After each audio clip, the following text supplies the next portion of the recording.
Welcome back, everybody, to Two Guys and a Stack of Comics. My name is Reed. Along with me always is Mike. Mike, how you doing, sir? Hey, everybody. I've got the stack of comics back there, along with Jay Garrick's helmet. So he's always forgetting it. He comes over every other day and, he leaves his helmet behind. So I keep an eye on his helmet for me. Nice. Always good to see the J Helm, my friend. Yeah. As we kind of wrap into 2023 is ending, we're into 2024. Kind of as things go, we had looked at a few things, and you and I always kind of have conversations about comics and where comics are going. I think you've been a fan longer than I have, but I think we always see the doom and gloom around comics. This is the last. Sales are down. Sales are down. Sales are down. Sales are down. It's going to collapse. The industry is Yeah. going to fold, It seems and to stick around. seems to stick. I will say there's some disconcerting things that do seem to be going on. I don't know that we're at the doom and gloom stage of comics are on the precipice of falling off forever, but who knows? It may bust at some point. But what you and I wanted to talk about specifically is Marvel and comics, Marvel and DC. What would you and me do to help Marvel and DC? What are some things that we think that those publishers could do to kind of get sales back up, find a little more stability? Because I think even if you're not doom and gloom where the industry is not going to end in the next year, you can certainly look at sales and say, hey, there's some troubling trends. Things are definitely not at their peak, so to speak. For me, I think what's always been astounding, and you and I've talked about this before, is that you got to get the kids back in. Mhm.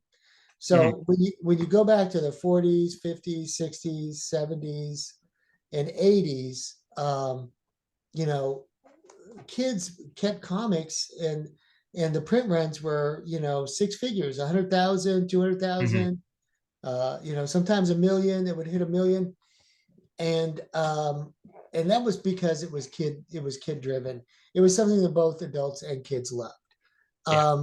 And so now that we've gone through 20, 30 years of, oh, we're just going to focus on the adult fans because the adult themes, and, they want to find out what Spider-Man would do after he got married.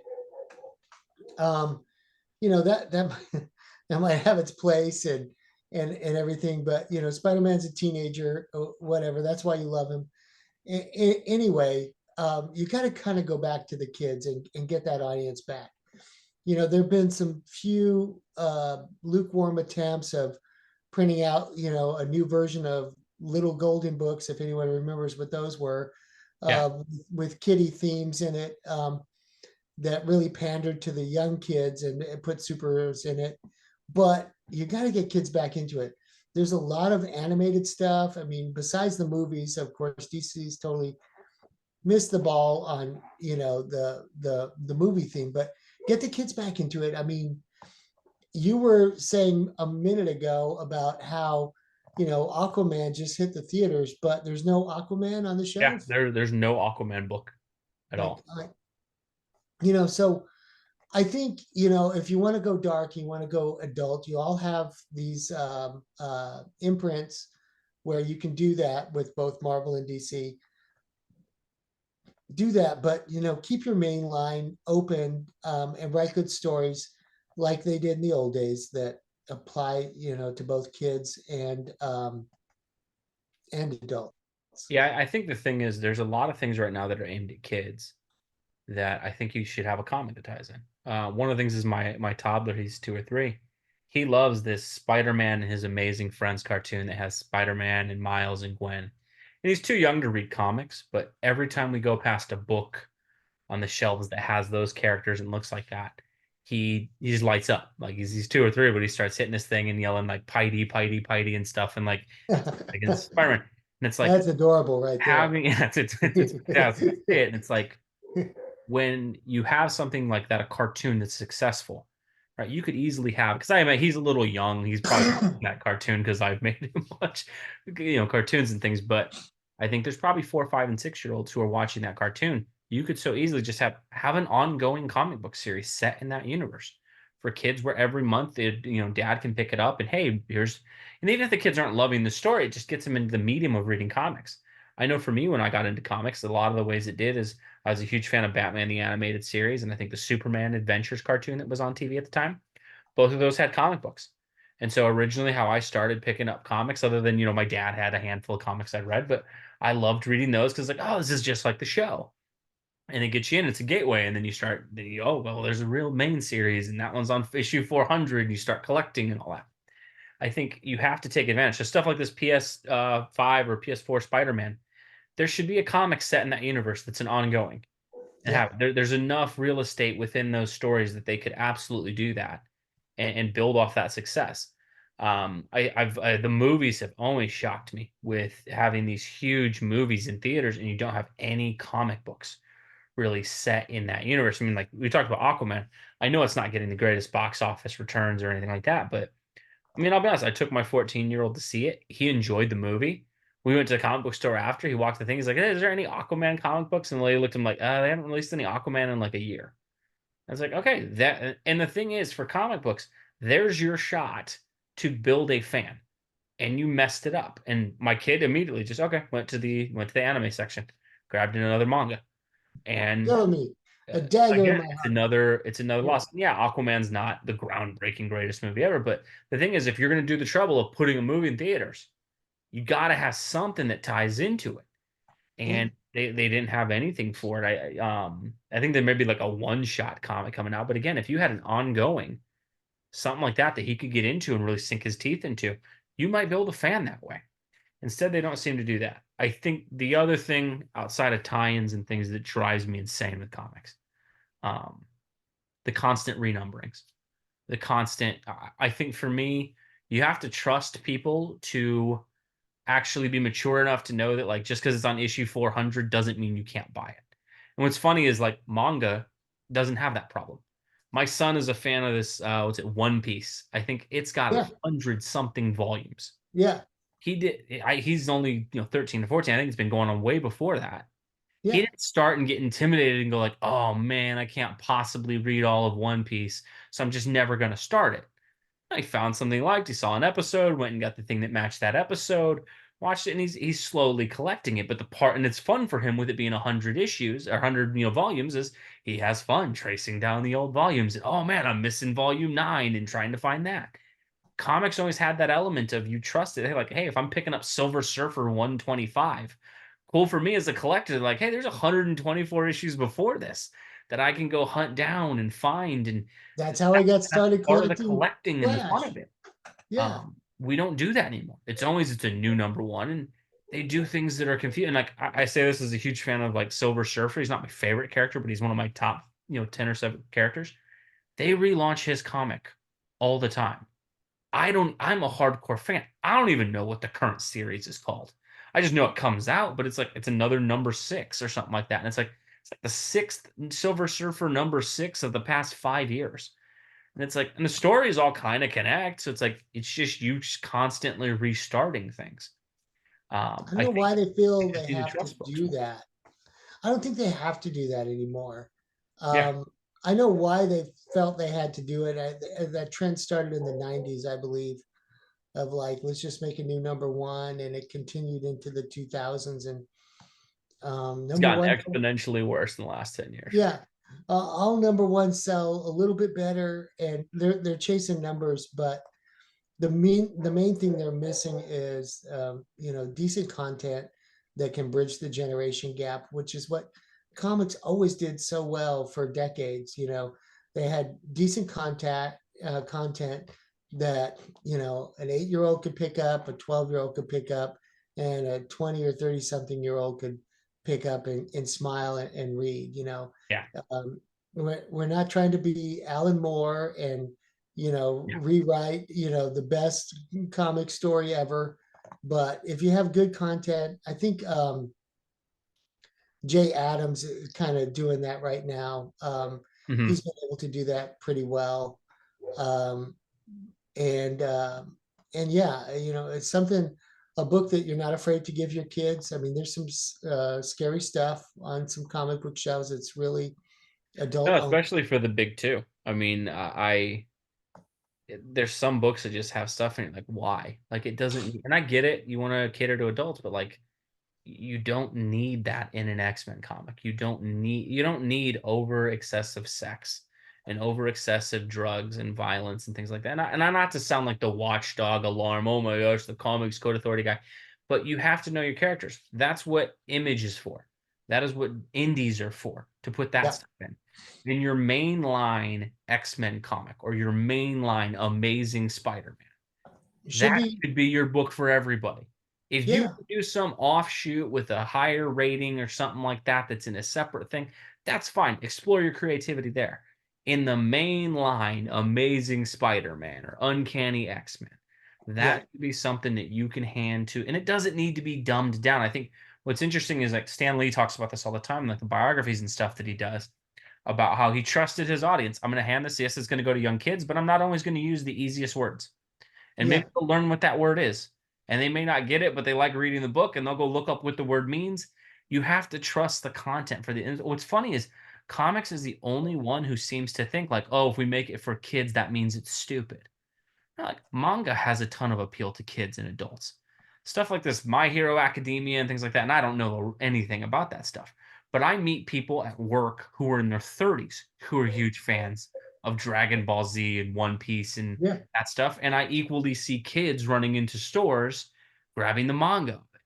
And it's like you can make stuff that is tailored a bit more for children that also kind of hits that beautiful range that like Pixar used to. Where like Yes, Toy Story was like perfect for like kids loved it, but adults got the larger message. yeah, I think you can do that. And that's what comics used to thread that needle on all the time. They don't seem to do that anymore. And it's constantly just like you said, chasing numbers. Let's throw a new number one on it, and then it'll bump sales a little bit. and But eventually all it all just that ends up dipping again. all that sales and number ones and all that kind of marketing is driven for the older collectors like us, Hmm. and it's excluding a potential new market. So it's kind of disheartening, because you know comics used to be everywhere. You could buy them at the supermarket, at the drugstore, Yep. um, and they were just an easy, fun, cheap medium, and a great form of entertainment. And kids and adults both liked them, and it's just not the same anymore. They feel like they have to. They'll put out a special line just for kids, and it's so bad.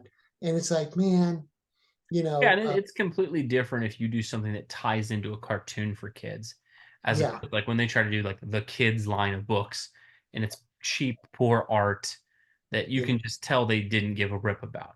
I right. think if you want to do a tie into a kids cartoon, that's perfect.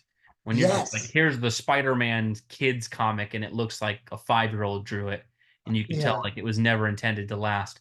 I think that's where you have those issues. I think two other yeah. things. Go ahead, Mike. Yeah.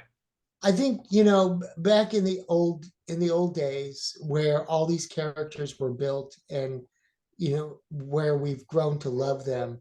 Back in the old days, and you're right, Stanley talked about this a lot. They really, they were writing for kids, but they were adults, and they also had these great ideas like Jack Kirby and Hmm. Stanley, and some of them were more adult, but you could you know be an adult and still enjoy it.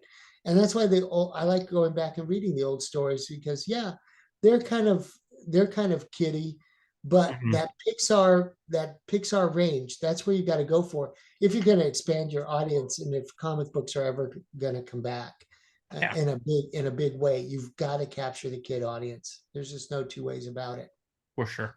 You I can think still two other write your adult things. stuff. You got your indies, you got your black label, whatever. Oh yeah, for sure. And they're doing Yeah, amazing things with indie books. yeah, Um, I think the other two things I would look at. One, I think consistency from creative teams is another huge issue. What I love when I go back and I buy a lot of omnibus and graphic novels and stuff like that along with new comics. I love that I can grab something like this New Gods Jack Kirby thing, and it's 20 something issues, and I know in every single issue what the art is going to look like. I know yeah. what the writing is going to be. I know it's a consistent story. It's going to look the same. It's going to have the same feel. I hate now when I go to modern comic books and the creative teams seem to switch like every 6 issues. In the middle of the series, Yeah. and you're like, what is this? Well, no, and like you and I have talked about this. Flash is, I think, the one book you and I have both consistently bought for the last decade, where we both have been kind of fans of the same thing and reading it. Flash has had so many different creative teams in the past, 10 years. And maybe it's the writer's choice, maybe it's not, but Jeremy Adams, what was so interesting is like Jeremy Adams, and I think you mentioned him earlier, he did a great run in the Flash with Wally West over the last 2 years, and then it just recently ended. But But he's it writing was Jay sad. Garrick now. Now he's writing Jay Garrick, and he's doing a good job on Green Lantern. But it was so sad to me, and that like I was like, man, this is a fantastic run. And by the time I start thinking like, God, I love And it this was book, it's it's ending. kind of it was kind of kid friendly too. No, it was great Yeah, kind of hitting the medium. And by the time I get where I'm like, man, this book is fantastic. This is one of the best books I read. It's like, oh, Jeremy Adams is leaving the Flash. yeah, And it's that happens so often with so many of these creative teams where you either can't get the artist, you can't get the writer. And the whole thing is the impact that it has. One of my favorite modern runs of comics was the Batman New 52 run. And while the New 52 had all kinds of issues, Scott Snyder and Greg Capullo did that run, and you basically knew, outside of a few fill-ins here and there, it was always the same writer, and you always had Greg Capullo. And that entire, I think it was 50 issues of that series, it had a distinct feel, it had a distinct look. You knew you were getting quality. You go now, even a book like Amazing Spider-Man, the artist changes on that every 3 or 4 issues. And it's like, yeah, they come back, maybe they do 3 issues and they take 3 off and then come back for another three. And it's like, I don't care if you delay Amazing Spider-Man a few weeks, but just give me some consistency. I'd rather have 12 good issues a year with consistent art and writing than 25 issues and 12 of them look like junk because you couldn't get it. I'd rather have, if Batman could only release 6 issues a year, but it would have the same creative team, I'd much rather see that than yeah, have it's like, well, the artist was a little slow this month, or maybe he had another project, or maybe he was doing cover art or something. And so we had to do a fill in, and it's like, it just demeans the entire story when you see 6 beautifully drawn issues and then like issue 7, and you're like, man, who drew this? Like, what is this? yeah. And what's so weird is you go back and you were talking about, some of these older runs. You can go back to these early Marvels when you collect stuff. It's Stan and Ditko on all the first 30 or 40 issues. And then it transitioned to Romita, but you knew what it looked like. You knew the feel. It was a big deal when the artist changed. It Now was. I'm shocked if I see more than 5 issues in a row with the same artist. I know that's been an issue for me. I mean, do you feel like that? I think they should lock in creative teams for, I think from the outset before book launches, like, hey, 25 issue commitment from both of you or something like that. I totally feel like that. That's missing. You don't know what you're going to get from book to book, and when you find a good writer artist team, stick with it a little bit longer. I think they're always chasing right now because you know they feel like I feel like they're just always chasing. um, you know they get me buying 2-3 covers of Flash every month. Mhm. They're always chasing. And I'm at the point where I'm just going to quit. I'm like, I'm just buy one issue of Flash every month. And I know they put out special covers, and yeah, they kind of look neat, but it's Oh, with the prices going up, I mean, it's I'm just kind of tired of it. And um and and you're right, I wish they would stay consistent. I mean, some of these creative teams that worked on these books worked on them for 5-10 years or more. mhm. you know you look at Kurt Swan and Superman. I think he Kurt Swan did Superman for 29 years. Yeah, no, and you had a consistent feel of that you character. know I think the big issue too is you mentioned kind of the pricing a little bit on like, man, you want to buy multiple covers of a book. What's so sad for me, and like I feel for my kid in that he wants to get into comics, but it's just too expensive for him. And I get it. Comic industry's taking a lot of hits, inflation, that kind of stuff. But you look at a regular floppy comic now, you're looking at 3.99, 4.99 for 20, 28 pages. A manga, you get 80 to 100 pages and it's $9 and yeah, it's consistent and it's the same art team. And that's yeah. the thing, is like I can't even really get mad at my kid for getting into manga because it's like, okay, you like this One Piece series every month or 2 months or whenever it comes out. You know who the creative team is. You know it's going to look the same. It's going to be consistent, and you're going to pay $10 and get basically roughly the content of about 6 comic book issues, which would cost me $25 for Yeah, that. yeah, And I think if you're going to have the pricing go up, you have to at least provide the consistency.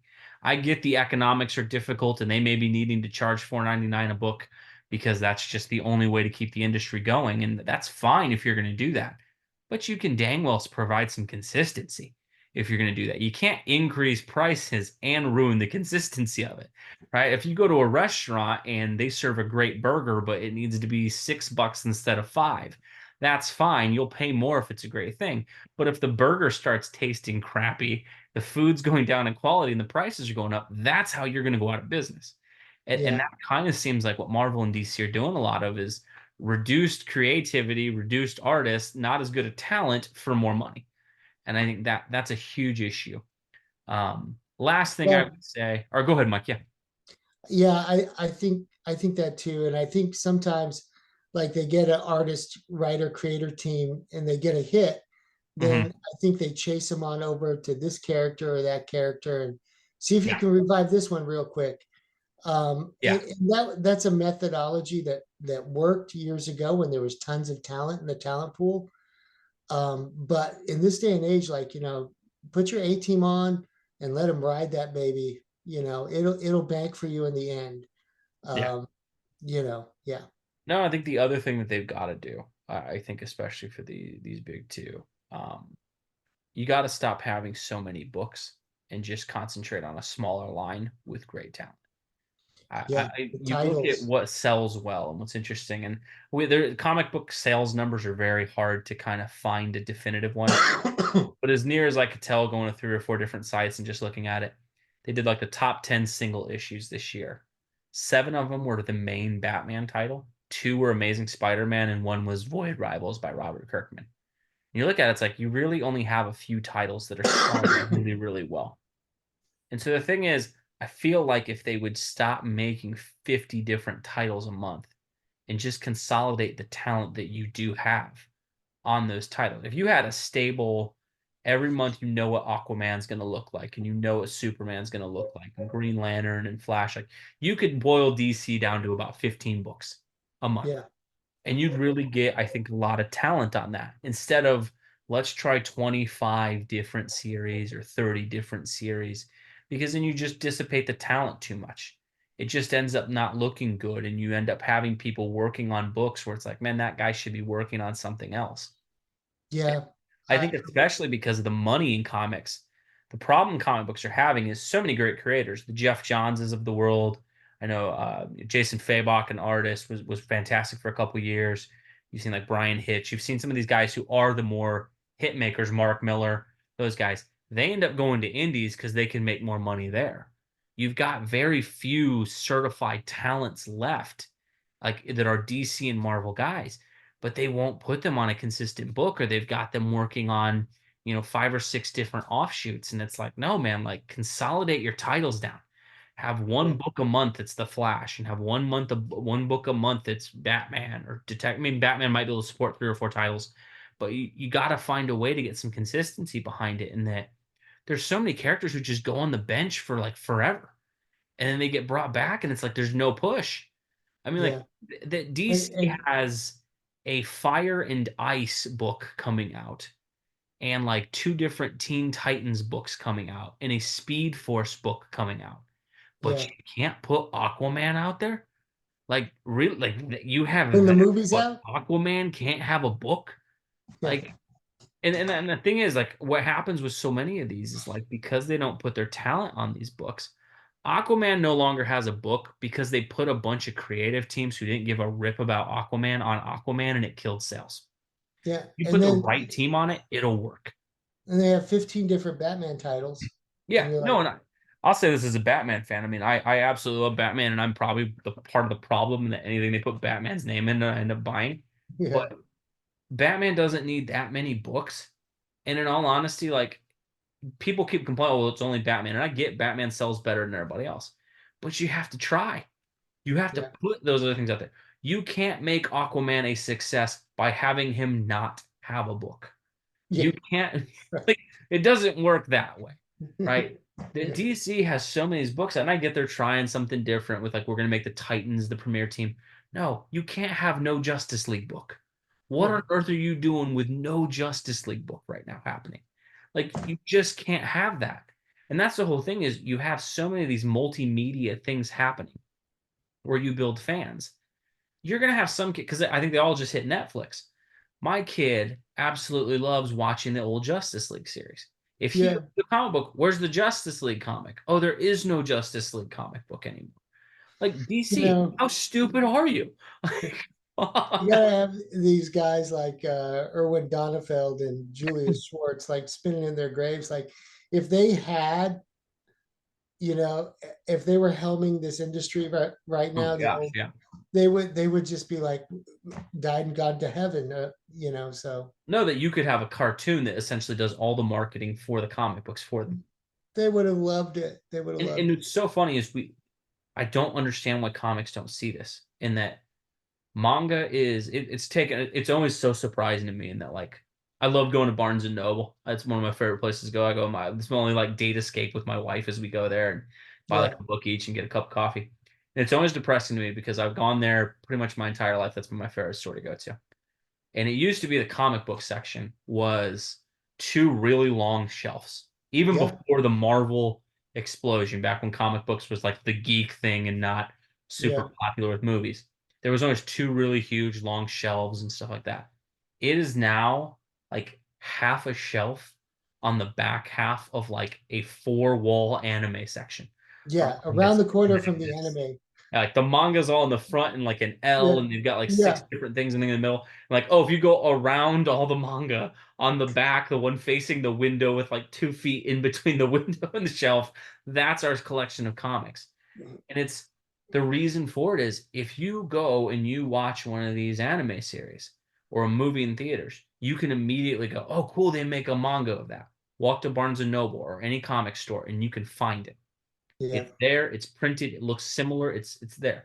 If you go watch a movie of Marvel or DC and you love that movie, and then you go to the store, it's like, we've got some like back issues from the 80s. We've got nothing currently tying into it. yeah, It's such a mistake. And you're watching how anime and manga are just exploding because of that tie-in.